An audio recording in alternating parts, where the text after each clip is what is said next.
يا جماعة الخير، أنا مول الوحيد اللي أشوفه كل الأكلات اللي تشتهي تلقاه هنا. شوف هنا طوق دنيا يعني عالم الدجاج هنا.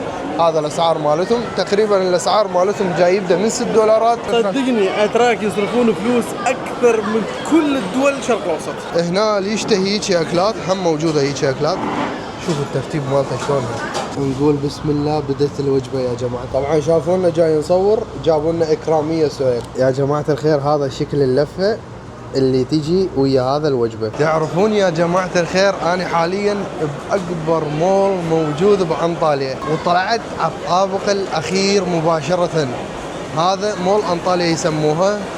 طبعا هنا اللي تشوفون الازدحام اللي وراي شوفوا شلون. هنا يبيعون كل انواع الاكلات اللي تجي على بالك. اني كل ما اجي اكل هنا لانه فعلا اكلهم يعجبني.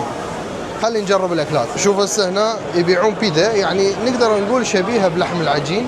عندهم كل نوعيات اللحم العجين. تقريبا السعر مالته يبدا من $4 ويصعد فوق، يروح الاسعار مالته هيك. طبعا تقدر تطلب وين ما تحب، تقدر تقعد كلش اعتيادي.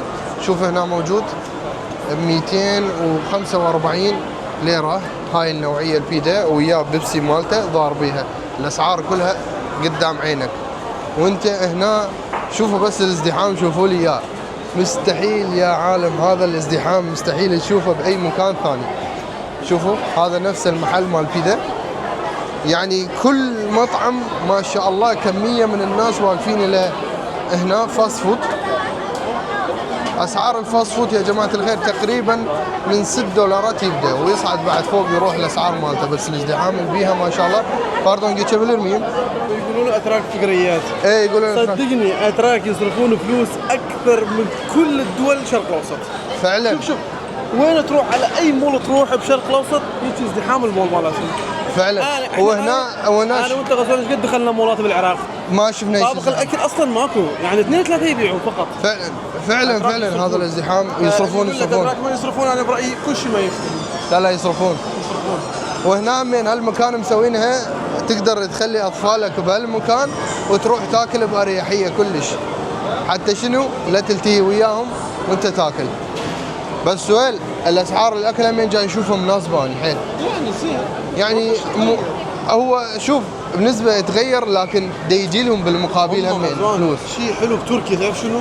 من يصير تضخم، من يرتفع الاسعار يرتفع الرواتب هم. يعني كل شيء قبل يتجمع ينطي قرار يرفع الرواتب الموظفين هم. هذا هنا موجود شاورما همين مثل ما جاي تشوفوه. شوف الشاورما الشكل مالته. وهنا هذا الاسعار مالتهم تقدرون توقفوه تشوفوها. مثلا هسه هنا مثلا نقدر نقول $6 هذا الوجبه ويا اللفه مالته.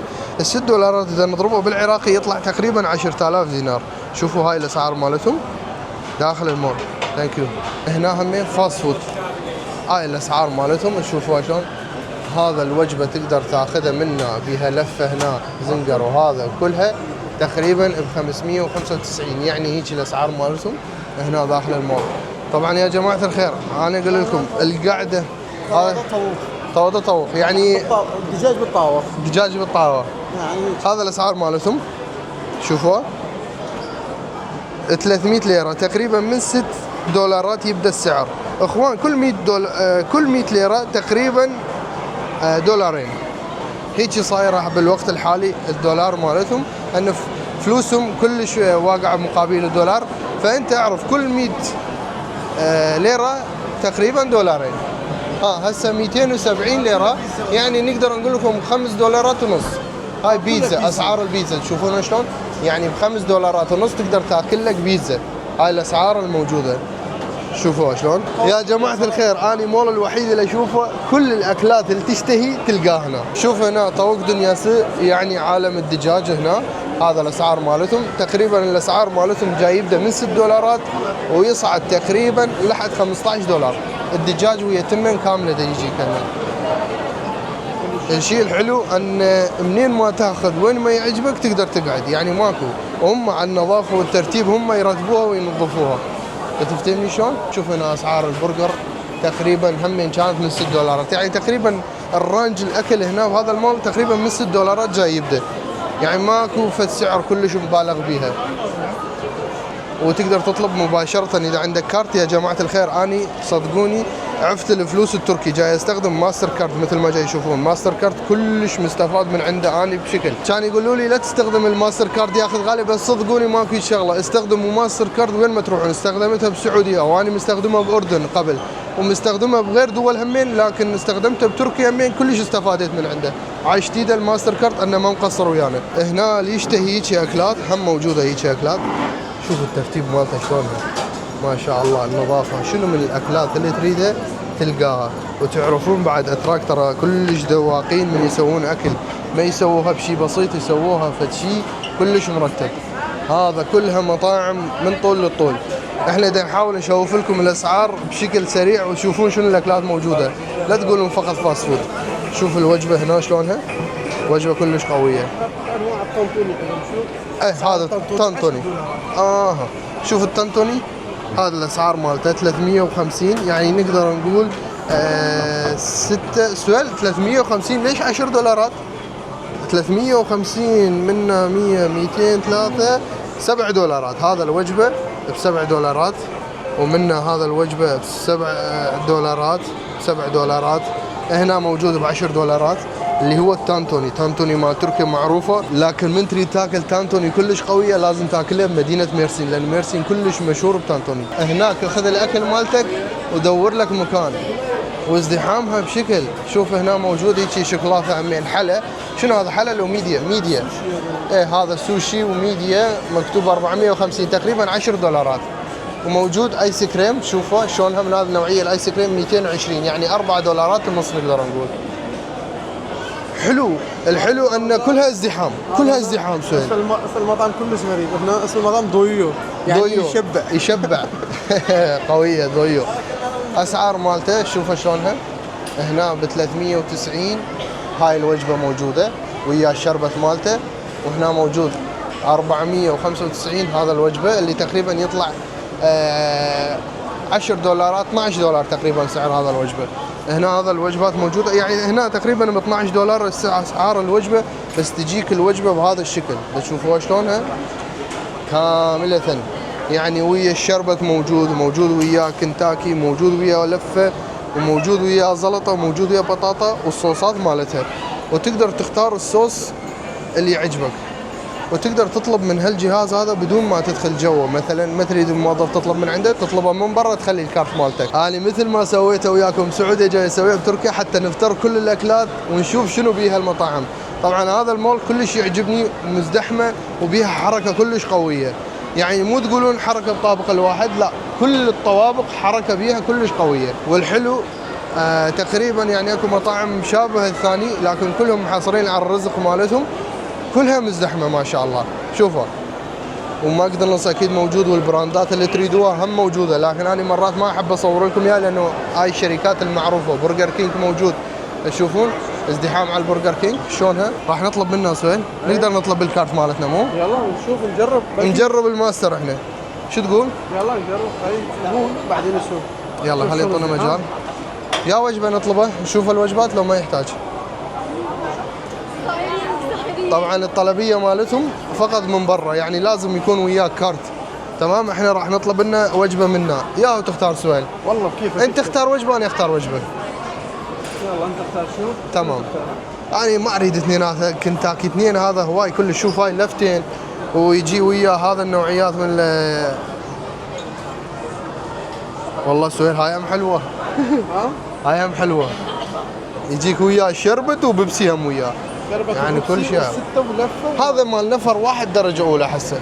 هو هذا اصرف على اساس. ياهو هذا اصرف. اذا شخصين يكفيكم هذا. ليش هون هنا اكو 6 1 2 3 4 5 6 ولفتين وياه. هذا كم 6؟ ماكو لفه واغلى. اذا 300 400 800 لا سؤال. 380. لا سؤال يطلع ارخص. اذا تطلب لك وجبتين ارخص يطلع لك 50 ليره لفتين، يعني هاي لفتين يصير 50 ليره. لا 50 ليره. هاي لفتين يجيك زياده هنا. لفتين يجيك زياده هناك ماكو لفات، مجرد قطع كنتاكي. ياهو سؤال هنا هم نجرب اللفه. شو تقول؟ يلا انت بكيفك قاعد. هذا الوجبه يجي لنا كامل هيك. فريندز بومبو. مال اصدقاء، وجبه مال اصدقاء. طبعا اللفه اذا تركز عليها بوحده اللفه تقريبا ب 365، لكن هنا ويا الوجبه مخلينها 2. حلو.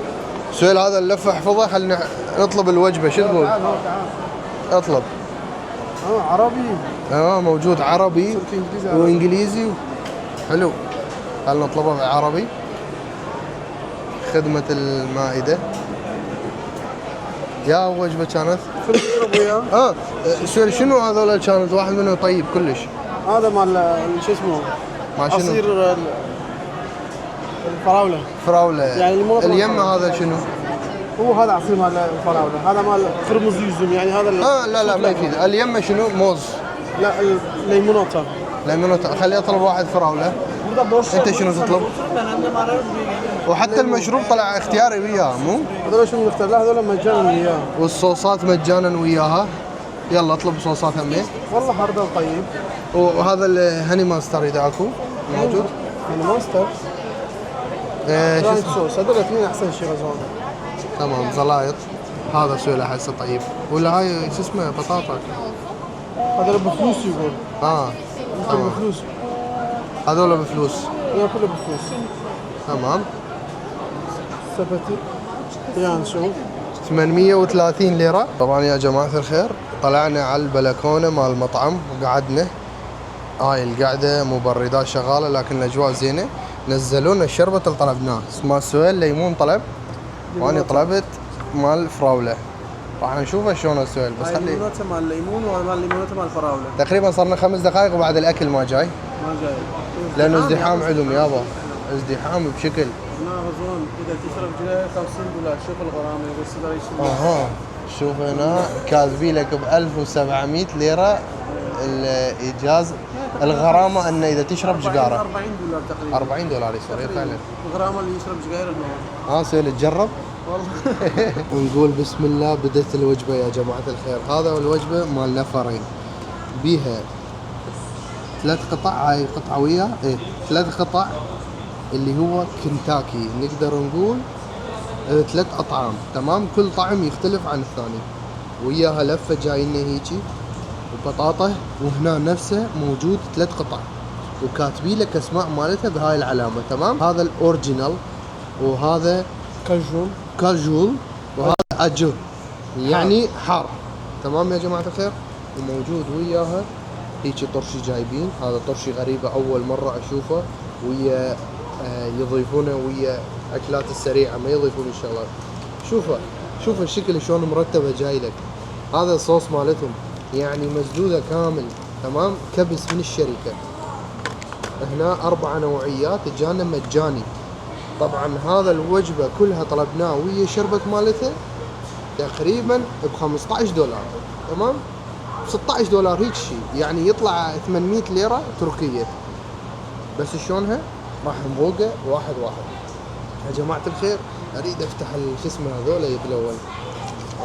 حتى نذوقهم وياها. هذا طلع لنا احسه مايونيز هذا. تمام. هذا الشكل مالته هيك نخليها بهالمكان. وهذا ثاني شنو كاتشب. شوفوا طلع لنا بهذا الشكل نخليها بهذا المكان. وهذا الثالث شغله رانش. تمام. هذا طبعا سهيل اختاره بعد ما ادري شنو الطعم. خليه بهذا المكان. وهذا احسه غريبه. هردل. هذا هردل يعني خردل. تمام. يسموه بالتركي هردل اللي هو خردل بالعربي. هذا بيها شطل. تمام. شطل مخلين بيها ومخلين بيها كلينس عادي وكلينس مرطب حتى تمسح ايدك لانه هنا ما يستخدمون المغسل داخل المطعم. تمام يا جماعه الخير. نقول بسم الله. هذا اول شغله الاوريجينال.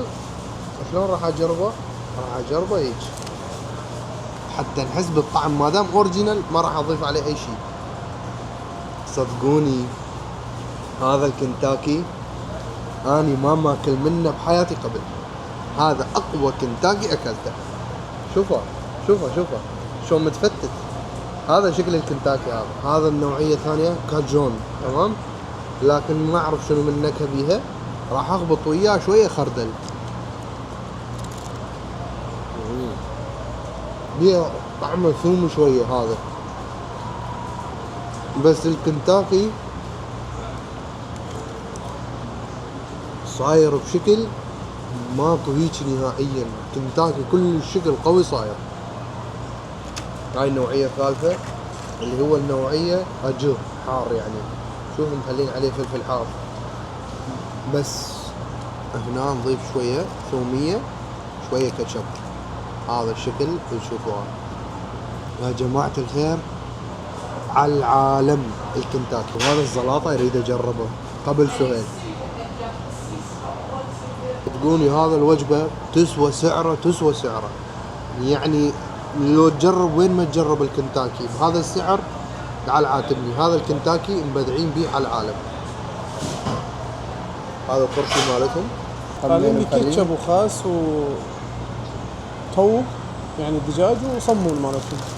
وشوف والله صار عندي فضول يعني ما احب سوالف بس خلي نشوف.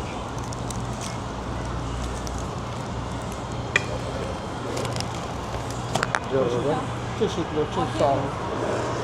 ها صاير صدقني غزوان اللحم مالتهم يذوب بحلقك.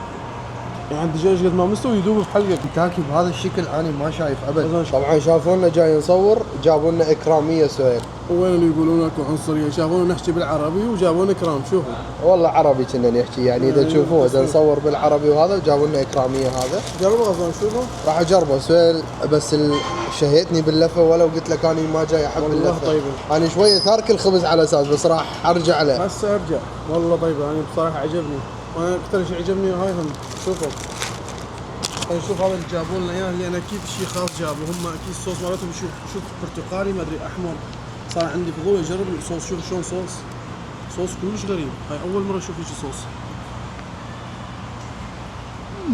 قويه هو انا حسيتها قويه سهيل بس الكنتاكي يعني استغربت على الطعم. ناسي بس كلش طيب. هذا الشكل حلو وبحار يعني كل شيء خابطين سوا مثل صوص مشكل خلينا نسميها بس طعمه كلش والله ناسي اعرفه بس ناسي. باربيكيو هذا الصوص. باربيكيو هذا الصوص. سؤال من قد ما حكى جابوا لنا اكراميه هذا الوجبه يا جماعه الخير. فاني راح اجربه همين. سؤال جربه انا راح اجربه. باربيكيو صوص انا كلش يعجبني بصراحه. اوه شوفه مصر الصوص. هذا الصوص اللي جابوه لنا صوص الباربيكيو. اوه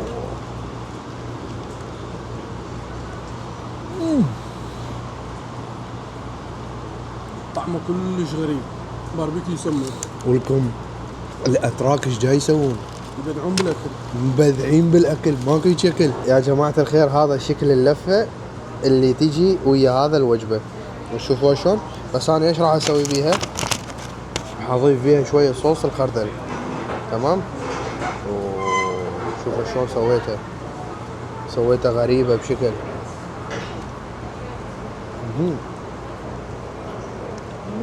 مستحيله ماكو شكل من صدق. اقوى وجبه سريعه اكلتها هنا. حتى المخلل يموت طعم مالته. المخلل فشي. هذا اخر شغله نذوق البطاطا مالتهم هيك مباشره. بس البطاطا نفس نكهه البطاطا الموجوده بالعراق لكن بس مسوينها بطاطا حقيقيه يعني مو مجمده. طبعا بعد ما كملنا الوجبه لنا طلبنا المي. فالسؤال راح يسدد سعر المي. بس يا جماعه الخير صدقوني الوجبه اللي اكلناها ما شاء الله يعني هواي بقت منا بعد. احنا ما قدرنا فوقها نزلوا لنا اكراميه عاشتدهم. بس يا جماعه الخير اقول لكم فشغله من تجون انطاليا مول انطاليا لا تطلعون اذا ما تفتروها. خلي اشوف لكم جزء من اجواء مالته شلونها ازدحام بشكل يعني تخيل الطوابق كلها هيك صاير. هسه هذا الطابق الاخير احنا نزلنا من عنده وبعد ذاك الطابق الاخير من بيها السينما وهاي الامور تقدرون تصعدون عليها لكن هذا اخر طابق يعتبر. سؤال بش قد المي؟ تقريبا 750 دينار عراقي. 750 دينار عراقي. بس الاكل كانت مو حيل غاليه بالنسبه للطعم يعني. غزوان انت بسنتر انطاليا واكثر منطقه سياحيه بالعالم مو بس بتركيا. اي والله فعلا. يعني هواي السياحه يجون فلهذا انا اقول لكم يعني لهذا يعتبر زين. انت شوف كميه الناس اللي يطلعون بالدرج يعني تخيلها يا جماعه الخير. انت شوف الازدحام. هذا الازدحام اللي احكي لك عنه. شوف صدقوني اكو شغله واحده اقول لكم عليه يعني اذا ما يجي لهم سايح هم مو بحاجه السياحه هالدرجه. هذا اقول لك لانه انطاليا ترى كلها اتراك. ما تشوفهم بالسياحه الروسيين مثلا او من غير دول هالقد هواي. سؤال هسه مثلا بالمول انا دا اشوفها كلها اتراك، يعني اذا تفتهم شلون؟ قلت حتى اذا ما يجي سياحه هذا المول يشتغل لانه بيها اتراك. اصلا ما بي اجانب، اصلا ما بي حاليا ماكو اجانب، حاليا ماكو حاليا. اجانب ما يجون على انطاليا، ترى العلم يروحون على كمر والانيا وهاي، يعني داخل انطاليا اجانب كلش قليل. راح نسوي لكم فيديو همين عن الانيا ونفتر بيها ونشوف لكم اسعار الاكل همين هناك شلونها. هذاك اكثر منطقه يجي بيها الروسيين. هنا موجود هيجي ماركتات كلش كبيره اذا تحتاجون الكترونيات وهاي شغلات. بعد انت تفتر داخل المول يعني تشوف الاجواء مالتها شلونها، مثل ما تشوفون هاي اجواء الاكسسوارات وهاي الشغلات. المول كلش حلو، كل البراندات اللي ببالك موجوده بداخلها، يعني ما راح تحتار نهائيا هذا البراند موجود هذا ما موجود، لا تقول لي شغلات، كل اللي تريده موجوده هناك. وبالضبط اطراف المول كلها سوق مال انطاليا، اذا تحتاج اشياء شعبيه مثلا اشياء تريد تشتريها هيك موجود باطراف مالته، تقدر تفترها كلش بسهوله. والجراج مالته مجانيه داخل المول، يعني تنزل داخل المول الجراج مالتهم مجاني حيل، الجراج مالتهم مجاني توقفه، و4 طوابق الجراج يعني يكفي هواي سيارات. مثل ما شفتوا يا جماعة الخير، لا تنسون تكتبون لنا رايكم شنو السعر، هل انتم مجربين هيجي وجبات مول انطاليا لو ما مجربين. انتظرونا في فيديوهات جديدة عن مكان جديد. تحياتي لكم، اخوكم غزال مصطفى، في امان الله.